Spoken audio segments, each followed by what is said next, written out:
ಆ ಬಳಿಕ ಧರ್ಮದ ಪ್ರಜ್ಞಾ ಅಂದ್ರೆ ಏನಪ್ಪ, ಬಹಳ ಸೂಕ್ಷ್ಮ ಇದು ಧರ್ಮ ಅಂದ್ರ.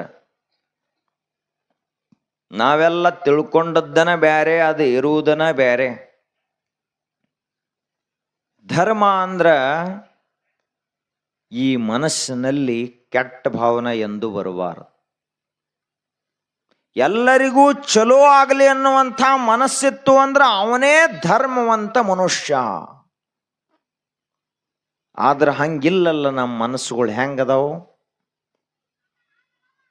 ನಾವು ಹಿಂಗದೀವನ್ ಇಲ್ಲ. ಅದಕ್ಕಾಗಿ ನಮಗೆಲ್ಲ ಇದನ್ನು ಹೇಳೋದು ತಿಳಿಸಿ. ಪ್ರಾಮಾಣಿಕತೆ ಕೊರತೆ ನಮ್ಮಲ್ಲಿ ಆಗ್ತಾ ಅದ.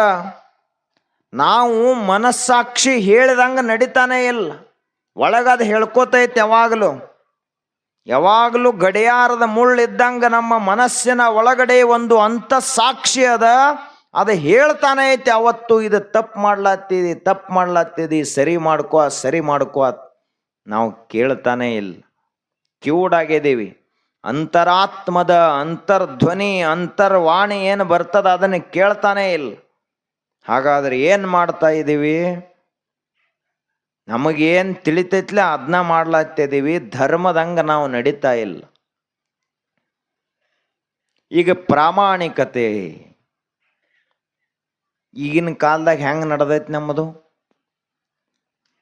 ತಾನು ಬೆವರು ಸುರಿಸಿ ಏನು ರೊಕ್ಕ ಬಂದಿರ್ತೈತ್ಲ ಅಟ್ರೊಳಗೆ ಬದುಕು ಪ್ರಯತ್ನ ನಾವು ಮಾಡ್ತೀವಿ. ಹೊರಗಿಂದ ಎಲ್ಲಿಂದಲೂ ಒಂದು ದುಡ್ಡು ಮತ್ತೊಬ್ಬರದ್ದು ತಿನ್ನಬಾರದು, ಹಂಗೆ ನಾವು ಬದುಕಬೇಕು. ಅದಕ್ಕೆ ಧರ್ಮದ ಜೀವನ ಅಂತ ಕರೀತಾರೆ. ಆದರೆ ಇವತ್ತು ಕಲಿಯುಗದಲ್ಲಿ ನಾವೆಲ್ಲ ಹೆಂಗಾಗಿದ್ದೀವಿ? ಹೊಟ್ಟೆ ಹೊರಗೆ ಹೋಗಿರ್ಬೇಕು, ರೊಕ್ಕ ಮನೆಗೆ ಬಂದಿರ್ಬೇಕು.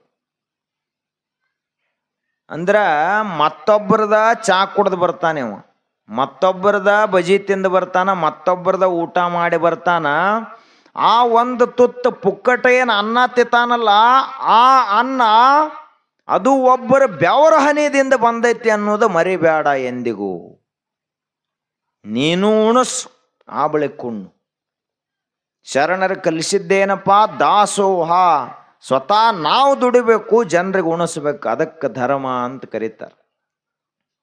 ಆದರೆ ಇವತ್ತು ನಾವು ಪುಕ್ಕಟ ಎಲ್ಲಿ ಸಿಗ್ತೈತಿ ನೋಡ್ಲತ್ತಿದೀವಿ. ಅದು ಒಟ್ಟ ಬೆವರು ಸುರಿಸಲಾರ್ದ ಬಂದದ್ದಿರ್ಬೇಕು. ಲಂಚ ಅಂದ್ರೆ ಏನಪ್ಪ? ಅದಕ್ಕೇನು ಬೆವರ ಹನಿ ಹತ್ತಿರ್ತಾವೇನು? ಈಗ ಸರ್ಕಾರ ಅವರಿಗೆ ಅಧಿಕಾರಿಗಳು ನೇಮಕ ಮಾಡಿರ್ತೈತಿ. ಎದಕ್ಕೆ? ಸಾರ್ವಜನಿಕರ ಸೇವಾ ಸಲುವಾಗಿ ನೇಮಕ ಮಾಡಿರ್ತೈತಿ. ಆದ್ರೂ ಕೂಡ ಅಧಿಕಾರಿಗಳೆಲ್ಲರೂ ಏನ್ ಮಾಡ್ತಾರೆ, ಬಹಳ ಮಂದಿ ಲಂಚ ತಗೊಳ್ಳಾರ್ದ ಒಂದು ಸೈ ಮಾಡಿ ಕೊಡಂಗಿಲ್ಲ. ಅಂದ ಬಳಕ ಇದೇನ್ ಧರ್ಮದ ರೊಕ್ಕೋ ಅಧರ್ಮದ ರೊಕ್ಕೋ? ಚಲೋ ದುಡ್ದ ಮನುಷ್ಯಾಗ ಒಂದು ಚಲೋ ಮನಿ ಕಟ್ಲಾಕ ಆಗೋದಿಲ್ಲ. ಆದ್ರ ಲಂಚ ತಗೊಳ್ಳೋ ಮನುಷ್ಯ 3 ವರ್ಷನ್ಯಾಗ 4 ಮಜಲು ಮನಿ ಕಟ್ಟತಾನ. ಎಲ್ಲಿಂದ ಕಟ್ಟಿದವ? ಅದಕ್ಕ ಧರ್ಮವಂತರಾಗಿ ನಾವು ಬದುಕಬೇಕು ಅಂದ್ರೆ ಪ್ರಾಮಾಣಿಕರಾಗಿರಬೇಕು. ಸರ್ ಎಂ ವಿಶ್ವೇಶ್ವರಯ್ಯನವರು ದೊಡ್ಡ ಇಂಜಿನಿಯರ್, ಅವರು ಭಾರತ ದೇಶದ್ದು, ಇದೇ ಕರ್ನಾಟಕದವರು. ಅವರು ಎಷ್ಟು ಪ್ರಾಮಾಣಿಕವಾಗಿದ್ರು ಅಂದ್ರ, ಆಗಿನ ಕಾಲಕ್ಕೆ ಇನ್ನು ಕರೆಂಟ್ ಬರುವುದರೊಳಗಿತ್ತು. ಅವಾಗ 2 ಚಿಮಣಿ ಮಾಡಿದ್ರು ಅವರು, 2 ಕಂದೀಲು. ಒಂದು ರಾಜರ ಕೆಲಸ, ಸರ್ಕಾರದ ಕೆಲಸ ಮಾಡ್ಲಕ್ಕ 1 ಚಿಮಣಿ ಹಚ್ತಿದ್ರು. ಆ ಕೆಲಸ ಮುಗಿತ್ತು, ಮನಿ ಕೆಲಸ ಚಾಲು ಆತಂದ್ರ ಅದನ್ನ ಅದೇ ಕ್ಷಣ ಆರಿಸಿ ಈ ದೀಪ ಹಚ್ಚಿ ಮನಿ ಎಣ್ಣೆ ಒಳಗೆ ತಮ್ಮ ಮನಿ ಕೆಲಸ ಮಾಡ್ಕೊತಿದ್ರು. ಈಗ ಒಮ್ಮೆ ನೌಕರಿಗೆ ಹೊಕ್ಕಾನಲ್ಲ, ಸಾಯುತಕ ಒಟ್ಟು ಸರ್ಕಾರದ ರೊಕ್ಕದಾಗ ಬದುಕಿ ಬಿಡ್ತಾನೆ. ಮನೆ ರೊಕ್ಕ ಏನಿಲ್ಲ ಇಲ್ಲ. ಹಿಂಗಾದರೆ ಇದಕ್ಕೆ ಧರ್ಮದ ಪ್ರಜ್ಞಾ ಅಂತ ಕರೀತಾರೆ ಏನು? ಲಾಲ್ ಬಹದ್ದೂರ್ ಶಾಸ್ತ್ರೀಜಿ ಅವರು ಈ ದೇಶ ಕಂಡ ಅತ್ಯಂತ ಪ್ರಾಮಾಣಿಕ ಪ್ರಧಾನಮಂತ್ರಿ. ಅವರೊಂದು ಘೋಷಣೆ ಹಾಕಿದ್ರು, ಜೈ ಜವಾನ್ ಜೈ ಕಿಸಾನ್. ಯಾರಿಗೆ ಜಯಕಾರ ಆಗಲಿಪ್ಪ? ರಾಜಕೀಯದವ್ರಿಗೆ ಜಯವಾಗಲಿ ಅಂತ ಜಯಕಾರ ಹಾಕಲಿಲ್ಲ ಅವರು. ಊರಾನ ಪಂಚರಿಗೆ ಸೆಕ್ರೆಟರಿಗಳಿಗೆ ಅವ್ರಿಗೆ ಇವರಿಗೆ ಜಯಕಾರ ಹಾಕಲಿಲ್ಲ ಅವರು. ನೌಕರದಾರಿಗೆ ಜಯವಾಗಲಿ ಅಂತ ಹೇಳಿಲ್ಲ. ಯಾವಾತನು ನಮ್ಮ ಹೊಟ್ಟೆಗೆ ಅನ್ನ ಹಾಕ್ತಾನಲ್ಲ ಅಂತಹ ರೈತನಿಗೆ ಜಯವಾಗಲಿ, ಯಾವನು ತನ್ನ ಪ್ರಾಣವನ್ನೇ ಒತ್ತೆ ಇಟ್ಟು ನಮ್ಮನ್ನು ಹಗಲ ರಾತ್ರಿ ಕಾಯ್ತಾನಲ್ಲ ಅಂತ ಸೈನಿಕರಿಗೆ ಜಯವಾಗಲಿ ಅಂತ ಹೇಳಿದರು. ಅವ್ರ ಜೀವನ ಹೆಂಗಿತ್ತು ಅಂದ್ರ, ಪ್ರಧಾನಮಂತ್ರಿ ಇದ್ರ ಆದ್ರ ಸ್ವಂತ ಒಂದು ಕಾರ್ ಖರೀದಿ ಮಾಡ್ಲಾಕ್, ಒಂದ ಅಂಬಾಸಿಡರ್ ಕಾರ್ ಖರೀದಿ ಮಾಡುವ ಟ್ರಕ್ ಅವ್ರ ಹತ್ತಿರ ಇರಲಿಲ್ಲ. ಅಷ್ಟು ಬಡವರಾಗಿದ್ರು. ಯಾವ ಕುರ್ಚಿ ಮೇಲೆ ಕೂತಿದ್ರು? ಗ್ರಾಮ ಪಂಚಾಯತಿ ಚೇರ್ಮನ್ ಅಲ್ಲ, ಮುನ್ಸಿಪಾಲ್ಟಿ ಮೆಂಬರು ಅಲ್ಲ, ಈ ದೇಶವನ್ನೇ ಆಳುವಂತ ಪ್ರೈಮ್ ಮಿನಿಸ್ಟರ್ ಹುದ್ದಾದ ಮೇಲೆ ಕುಂತಿದ್ರು. ಆದ್ರೆ ಸ್ವಂತ ಒಂದು ಅಂಬಾಸಿಡರ್ ಕಾರ್ ತಗೊಳ್ಳೋ ಟ್ರಕ್ ಅವ್ರಿಗಿರ್ಲಿಲ್ಲ. ಬಾಡಿಗೆ ಮನೆ ಆಗಿದ್ರ ಇಲ್ಲಿ ಮಂದಿ ಪಂಚಾಯತಿ ಮೆಂಬರ್ ಆಗೋದ ತಡ ಊರಾನ್ ಗಟಾರ, ಊರಾನ್ ರೋಡ ಎಲ್ಲ ಹೋದ ಮನೆಗೆ ಹಾಕೊಂಡು ಮನೆ ದೊಡ್ಡದ ಕಟ್ಕೊಂಡು ಕೂತು ಬಿಡ್ತಾರೆ. ಗುಗ್ವಾಡದಾಗ ಮಂದಿ ಚಲೋ ಇರಬೇಕು. ಏನ್ ನಿಮಗ ಗೊತ್ತಲ್ಲ ಮತ್ತೆ ಹೆಂಗದಾರ ಪಂಚರು ಮೆಂಬರ್ಗಳು ಆರಿಸರಿ ಕೊಟ್ಟಿರ್ತೀರಿ. ಮುಂದೇನು ಕೆಲಸ ಮಾಡ್ತಾರೋ ಬಿಡ್ತಾರೋ ನೋಡ್ಬೇಕಲ್ಲ ಸ್ವಲ್ಪ. ಅವಾಗ ಲಾಲ್ ಬಹದ್ದೂರ್ ಶಾಸ್ತ್ರೀಜಿ ಅವರು ಒಂದು ದಿನ ಲಲಿತಾ ಶಾಸ್ತ್ರಿ ಅವರು ಅಂದ್ರ ಅವ್ರ ಮನೆಯವರು, ಅವ್ರ ಹೆಂಡತಿ, ಅವರು ಇವರು ಶಾಸ್ತ್ರೀಜಿ ಅವರು ಮನೆಯಲ್ಲಿ ಇರಲಾರದ ಸಮಯದೊಳಗ ಯಾರೋ ಬಂದರು, ಬ್ಯಾಂಕಿನವರು ಅಥವಾ ಯಾರೋ ಒಬ್ಬರು ಸಹಾಯ ಕೇಳಕ್ ಬಂದಾಗ ಇವರು ಹೆಣ್ಮಕ್ಳದೊಂದು ಸಾಮಾನ್ಯ ರೂಢಿ ಏನಿರ್ತೈತಿ, ತಮಗೆ ಎಷ್ಟು ಹತ್ತೈತ್ಲ ಅಟ್ಟು ಬಳಸ್ಕೊಂಡು ಉಳಿದ ರೊಕ್ಕ ಎಲ್ಲ ಹಿಟ್ಟಿನ ಡಬ್ಬ್ಯಾಗ ಅಕ್ಕಿ ಒಳಗ ಅಲ್ಲಿ ಇಲ್ಲಿ ಮುಚ್ಚಿಟ್ಟಿರ್ತೀರಿ. ಈಗೆಲ್ಲ ಬ್ಯಾಂಕ್ನಾಗ ಇಡ್ಲಾತೈತಿ ಮಂದಿ, ಮೊದಲಿನ ಅಜ್ಜ ಅಜ್ಜಿಗಳು ಹಂಗೆ ಮಾಡ್ತಿದ್ರು. ಅವಾಗ ಅವ್ರು ಲಲಿತಾ ಶಾಸ್ತ್ರಿ ಅವರು ತಮ್ಮ ಖರ್ಚಿಗೆ ಅವ್ರೇನು ಕೊಡ್ತಿದ್ರಲ್ಲ ಅದರೊಳಗಿಂದನ ಉಳಿಸಿ ಅಂಥೇಳಿ 100-200 ರೂಪಾಯಿ ತೆಗೆದಿಟ್ಟಿದ್ರು. ಅವ ಯಾರೋ ಒಂದು ಸಹಾಯ ಅಂತ ಕೇಳಕ್ಕೆ ಬಂದ ಬಳಕ ಅದನ್ನು ಕೊಟ್ರು. ಮನೆಗೆ ಬಂದ ಬಳಕ ಇಂಥವ್ರೊಬ್ಬರು ಬಂದಿದ್ರು, ಹಿಂಗಾಗೈತಿ ಅಂತ ಹೇಳಿದರು. ಅವಾಗ ಲಾಲ್ ಬಹದ್ದೂರ್ ಶಾಸ್ತ್ರೀಜಿ ಅವರು ಸರ್ಕಾರಕ್ಕೆ ಪತ್ರ ಬರೆದ್ರು, ಮುಂದಿನ ತಿಂಗಳದಿಂದ ನನ್ನ ಪಗಾರ 50 ರೂಪಾಯಿ ಕಡಿಮೆ ಮಾಡಿ ಕೊಡ್ರಿ, ಯಾಕಂದ್ರೆ ಇಟ್ರೊಳಗ ನನ್ನ ಪ್ರಪಂಚಕ್ಕೆ ಸಾಕಾಗ್ತೈತಿ, ಉಳ್ಕಿದ್ರು ಅಕ್ಕ ದೇಶದ ಹಿತಕ್ಕಾಗಿ ಬಳಸ್ರಿ ಅಂತ ಪತ್ರ ಬರೆದು ಕೊಟ್ರಿ. ಒಬ್ಬರೇ ಇಂಥವ್ರು ಸಿಗ್ತಾರ? ನೀವು ಹೆಂಗ ಪುಕಟ ಬರ್ತೈತಿ, ಹೆಂಗ ನಾವು ಸಾವುಕಾರ ಆಗೋನು ಇದೇ ಗೇಣಿಕೆ ಒಳಗೆ ಇರ್ತೈತಿ ಮಂದಿ. ಅದಕ್ಕ ಧರ್ಮದ ಪ್ರಜ್ಞಾ ಅಂದ್ರೆ ಇಷ್ಟು ಸೂಕ್ಷ್ಮವಾಗ್ಯದ.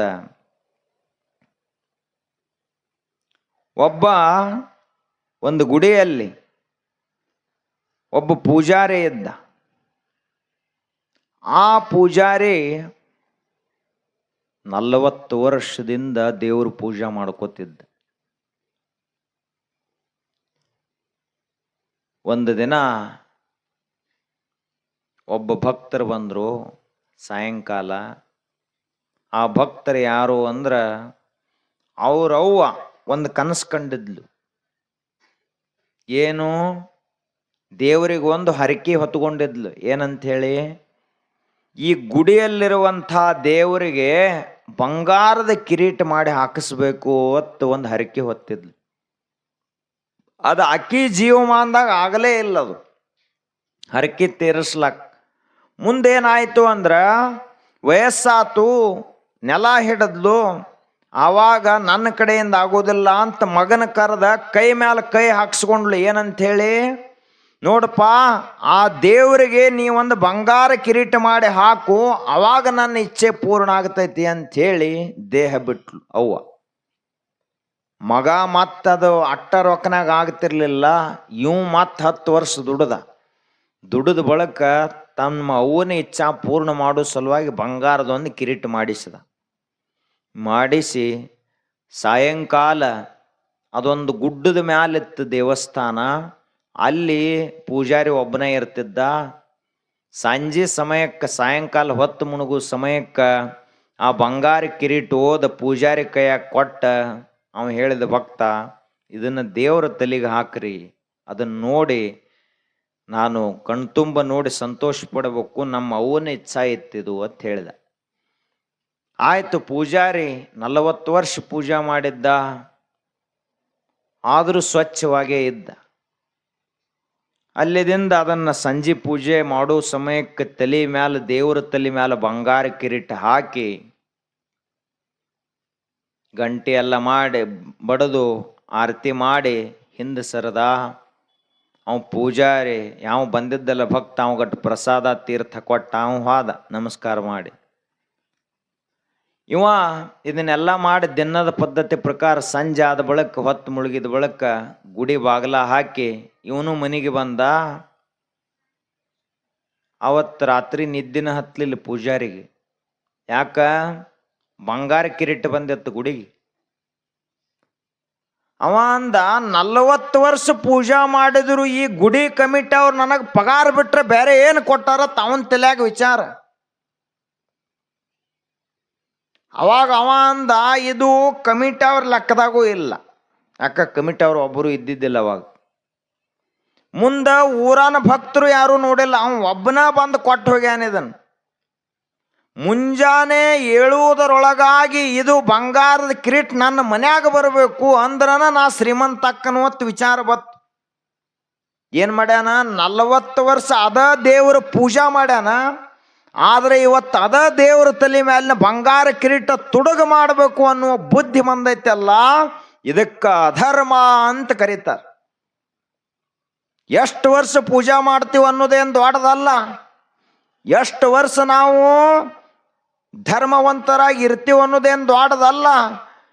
ಕೊನೆ ಉಸಿರಿನವರೆಗೆ ಧರ್ಮದ ದಾರಿಯನ್ನು ಬಿಡಲಾರ್ದಂಗಿದ್ದೀವಿ ಅಂದ್ರೆ ಅವಾಗ ನಮಗೆ ಈ ಜಗತ್ತ ದೇವರು ಅಂತ ಕರೀತದ. ಅವಾಗ ನಾವು ಪೂಜನೀಯರಾಗುತ್ತೀವಿ.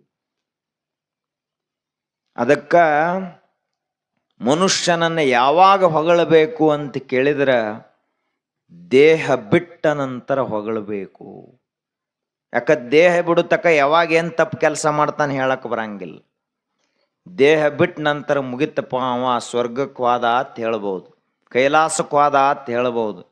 ಇದ್ದಾಗ ಭಾಳ ಚಲೋ ಮನುಷ್ಯ ಅಂತ ಹೊಗಳಿದ್ರಿ ಅಂದ್ರೆ ಮತ್ತೆ ನಾವು ಏನು ಕೆಟ್ಟ ಕೆಲಸ ಮಾಡ್ತಾನೆ ಹೇಳಕ್ ಬರಂಗಿಲ್ಲ. 40 ವರ್ಷ ಹಗಲ ರಾತ್ರಿ ಪೂಜಾ ಮಾಡಿದ ಪೂಜಾರಿ ಮನಸ್ಸನ ಬಂಗಾರದ ಕಿರೀಟ್ ನೋಡಿ ಹೊಯ್ದಾಡಿ ತುಡುಗು ಮಾಡೋ ಹಂತಕ್ಕೆ ಬತ್ತು ಅಂದ್ರೆ ಇನ್ನ ಸಾಮಾನ್ಯ ಮಂದಿ ಪಾಲೇನು. ಆದ್ದರಿಂದ ನಾವು ಪ್ರಾಮಾಣಿಕರಾಗಿರಬೇಕು, ಲಂಚ ತಗೋಬಾರದು. ಆ ಬಳಿಕ ನಮ್ಮ ಪಾಲಿನ ಕೆಲಸ ನಾವು ಸರಿಯಾಗಿ ಮಾಡ್ಬೇಕು. ಈಗ ಆಳುಗಳು ಇರ್ತಾವ, ಹೊಲ್ದಾಗ ಆಳು ತಂದು ಹಚ್ಚಿರ್ತೀರಿ, ಮಾಲಕ್ಕಿಲ್ಲ ಅಂದ್ರೆ ಕೂತ ಬಿಡ್ತಾರ ಅವರು, ಒಂದು ಮಾರು ಮುಂದೆ ಹೋಗಂಗಿಲ್ಲ. ಆ ಬಳಿಕ ಬರ್ತಾರ 9-10ಕ್ಕೆ, ಒಂದು ಅರ್ಧ ತಾಸು ಕೆತ್ತೋದ್ರೊಳಗೆ ಎಲೆ ಅಡಕಿತ್ತೂ ಸಲುವಾಗಿ ಬಿಡ್ತಾರೆ. ಆ ಬಳಿಕ ಮತ್ತೆ ನೀರು ಕುಡಿಯೋ ಸಲುವಾಗಿ ಮತ್ತೊಂದು 15 ನಿಮಿಷ ಇಟ್ಟಾಗಿ ಒಂದು ತುಸು ಮುಂದೆ ಹೋಗಿರೋದಿಲ್ಲ. ಮಧ್ಯಾಹ್ನ ಊಟ ಆದ ಬಳಿಕ ಮತ್ತೆ ವಿಶ್ರಾಂತಿ ಅತ್ತು 1 ತಾಸು. ಹಿಂಗ ಸಂಜೆ ತನಕ ಬರೀ ಮೈಗಳತನ ಮಾಡ್ತಾರೆ ಹೊರತು ದುಡ್ಯಂಗಿಲ್ಲಲ್ಲ. ಇದಕ್ಕೆ ಅಪ್ರಾಮಾಣಿಕತೆ ಅಂತ ಕರೀತಾರೆ. ಪಗಾರ ತಗೊಳಗ 100 ರೂಪಾಯಿ ಕಡಿಮೆ ಕೊಡ್ರಿ ಸಾವ್ಕಾರ ಅಂತ ಕೇಳ್ತಾನ ನಾವು. ಪಗಾರ ತಗೊಳ್ಳೋ ಮುಂದ 100ಕ್ಕೆ 100 ಕೊಡ್ರಿ ಅಂತ ಕೇಳ್ತಾನ. ಕೆಲಸ ಮಾಡೋ ಮುಂದೆ ಮಾತ್ರ ಮೈಗಳತನ ಮಾಡ್ತಾನಲ್ಲ, ಇದಕ್ಕೆ ಅಪ್ರಾಮಾಣಿಕತ ಅಂತ ಕರೀತಾರೆ. ನಾವು ಯಾರಿಗೆ ಮೋಸ ಮಾಡ್ಲತ್ತಿದ್ದೀವಿ? ರೈತನಿಗಲ್ಲ, ಭೂಮಿಗೆ ಮೋಸ ಮಾಡ್ತಾ ಇದ್ದೀವಿ. ನಮ್ಮ ಶರೀರಕ್ಕೆ ಮೋಸ ಮಾಡ್ತಾ ಇದ್ದೀವಿ. ನಮ್ಮೊಳಗಿರುವಂಥ ಅಂತರ್ವಾಣಿಗೆ, ಮನಸ್ಸಾಕ್ಷಿಗೆ ಮೋಸ ಮಾಡ್ತಾ ಇದ್ದೀವಿ. ಪಗಾರ ಕೊಟ್ಟಾನಂದ್ರೆ ಮಾಲಕ್ಕಿರ್ಲಿ ಬಿಡ್ಲಿ, 100ಕ್ಕೆ 100ರಷ್ಟು ನಾವು ಹೊಲದಾಗ ದುಡ್ದೀವಿ ಅಂದ್ರೆ 10 ವರ್ಷದೊಳಗೆ ಇವನೇ 100 ಎಕರೆ ಮಾಲಕ ಆಗ್ತಾನ. ಆಳಿದ್ದವ ಅಷ್ಟು ಭೂತಾಯಿ ಅವನಿಗೆ ಕೊಡ್ತಾಳ. ಆದ್ರೆ ಭಾಳ ಮಂದಿ ಆಳುಗಳು ಭಾವನಾ ಸ್ವಚ್ಛ ಇರ್ಲಾರ್ದಕ್ಕೆ ಸಾಯ್ತಕ ಆಳುಗಳಾಗೆ ಸಾಯ್ತಾರ. ಆಳುಗಳು ಮಾಲಕರು ಯಾವಾಗ ಆಗ್ತಾರ? ಮಾಲಕರಂಗ ಅಲ್ಲಿ ದುಡಿದ್ರು ಅಂದ್ರೆ ಇವರು ಮಾಲಕರಾಗ್ತಾರ. ಇದಕ್ಕೇನಂತಾರ? ಪ್ರಾಮಾಣಿಕತೆ ಅಂತ ಕರೀತಾರೆ. ಯಾರು ನೋಡ್ಲಿ ಬಿಡ್ಲಿ ದೇವರನ್ನ ಒಬ್ಬ ನೋಡ್ಲಕ್ ಹತ್ತಾನೆಲ್ಲೋ ಹಗಲ ರಾತ್ರಿ ನಮ್ಮ ಪಗಾರ ಕೊಡ್ತಾರಂದ್ರ ಅದೇನ ಹುಣಸಿ ಪಕ್ಕಿರಂಗಿಲ್ಲ, ಅದು ರೊಕ್ಕನ ಇರ್ತೈತಿಲ್ಲ. ಇಷ್ಟು ನಮಗೆ ತಿಳುವಳಿಕೆ ಇತ್ತು ಅಂದ್ರೆ ಇದಕ್ಕೆ ಧರ್ಮದ ಪ್ರಜ್ಞಾ ಅಂತ ಕರೀತಾರೆ. ಮನೆಯಲ್ಲಿ ತಾಯಂದಿರಾದರೂ ಹೆಂಗಿರ್ಬೇಕು? ಪ್ರಾಮಾಣಿಕರಾಗಿರ್ಬೇಕು. ಈ ಮಂದಿ ಊರಾಗ ಹೊಕ್ಕತ್ತೆ ಅಂದ್ರೆ ಊರಾಗ ಅಲ್ಲಿ ಅದನ್ ತಿಂದು ಇಲ್ಲಿ ಇದನ್ ತಿಂದು ಅವನ್ ಜೈಕಾರ ಹೊಡೆದು ಇವನ್ ಜೈಕಾರ ಹೊಡೆದು ಅಂಗಿ ಹರ್ಕೊಂಡು ಮನೆಗೆ ಬಂದ್ರಂದ್ರ ಧರ್ಮದ ಪ್ರಜ್ಞೆ ಇಲ್ಲತ್ತ ಅರ್ಥ ಆತು. ಹೆಂಗಿರ್ಬೇಕಪ್ಪ? ಊರಾಗ ಬಂದ್ರನು ಹೆಂಗ ಜಾತಿವಂತ ದನ ಎಲ್ಲಿ ಬೇಕಾದಲ್ಲಿ ಬಿಟ್ರು ಪ್ಲಾಸ್ಟಿಕ್ ತಿನ್ನಂಗಿಲ್ಲ, ಚಪ್ಪಲ್ ತಿನ್ನಂಗಿಲ್ಲ, ಬರೇ ಮೇವು ಅಷ್ಟ ಮೇದ ಬರ್ತೈತ್ಲೆ ಮನೆಗೆ. ಹಂಗಿರ್ಬೇಕು. ಹೊರಗೆ ಹೋದ್ರಂದ್ರೆ ಮುಗಿದು ಹೋತಿವ್ರು, ಏನು ತಿಂದು ಬರ್ತಾರೋ ಹೇಳಕ್ಕ ಬರಂಗಿಲ್ಲ. ಏನು ಕುಡ್ದು ಮಂದಿ ಆ ಕಡೆ ಹೊಯ್ದಾಡ್ಕೋತ ಬರ್ತೈತೋ, ಎಲ್ಲಿಲ್ಲ ಅನ್ಸ ತಗೊಂಡು ಬರ್ತೈತೋ, ಯಾವಾಗ ಜೈಕಾರ ಹೊಡಿತೈತೋ. ಹಿಂಗಾತು ಅಂದ್ರೆ ಅವಾಗ ಧರ್ಮದ ಪ್ರಜ್ಞೆ ಐತಂತ ಹೆಂಗೆ ಹೇಳೋದು? ಮನಿದಿಂದ ಹೊಂಟತಂದ್ರೆ ಗಾಡಿ ಹಂಗೆ ಹಾಕೊಂಡು ಹೊಳ್ಳಿ ಮನೆಗೆ ಊಟಕ್ಕೆ ಬರ್ಬೇಕದ. ಮತ್ತೆಲ್ಲರ ದಾಬಾದಾಗ್ತಿತ್ತು ಮನೆಗೆ ಬತ್ತಂದ್ರೆ ನೀವು ತಿಳ್ಕೊಬೇಕು ಇದು ಫೇಲ್ ಆಗೈತೆ ಅಂತ ತಿಳ್ಕೊಬೇಕು ನೀವು. ಅದಕ್ಕೆ ಈ ರೀತಿಯಾಗಿ ಧರ್ಮದ ಪ್ರಜ್ಞೆ ಭಾಳ ಸೂಕ್ಷ್ಮವಾದ ವಿಚಾರ ಅದ. ನಮ್ಮಲ್ಲಿ ಜಾಗೃತಿ ಇರಬೇಕಷ್ಟ. ಇದು ಪ್ರವಚನ ಹೆಂಗೈತಿ ಅಂದ್ರೆ ಸುಮ್ಮ ಕತೆ ಹೇಳಿ ನಗಸೋದಲ್ಲೇ ನಮ್ಮನ್ನು ನಾವು ತಿದ್ದುಕೊಳ್ಳೋ ಪ್ರವಚನ ಅಷ್ಟ. ಇರ್ಲಿಲ್ಲ ಅಂದ್ರೆ ಏನೋ ನಾವು ಒಂದು 4 ಕತೆ ಹೇಳಿದೀವಿ, ನೀವು ಜೈ ಜೈಕಾರ ಹೊಡೆದ್ ನಕ್ ಮಾಡಿ ಹೋದ್ರೆ ಅಂದ್ರೆ ಉಪಯೋಗ ಆಗೋದಿಲ್ಲ. ನಮ್ಮ ಜೀವನ ಏನ್ರಿ ಬದಲಾವಣೆ ಆಗಬೇಕಲ್ಲ. ನಾವು ಎಲ್ಲೆಲ್ಲಿ ತಪ್ಪಿದೀವಿ ಅಲ್ಲಿ ತಿದ್ದುಕೊಳ್ಳೋ ಪ್ರಯತ್ನ ಮಾಡಿದೀವಿ ಅಂದ್ರೆ ಇದರದ್ದು ಪ್ರಯೋಜನ ಆಗ್ತದೆ. ಮಕ್ಕಳಿಗೆ ಏನು ಕಲಿಸ್ಬೇಕು ಅಂದ್ರೆ ಇಂಥದ್ದೇ ಕಲಿಸ್ಬೇಕು. ಆ ರೀತಿಯಾಗಿ ಸತ್ಸಂಗವನ್ನು ಮತ್ತೆ ನೋಡೋಣ ಅಂತ ಹೇಳ್ತಾ ಇವತ್ತಿನ ಸತ್ಸಂಗಕ್ಕೆ ಮಂಗಲ.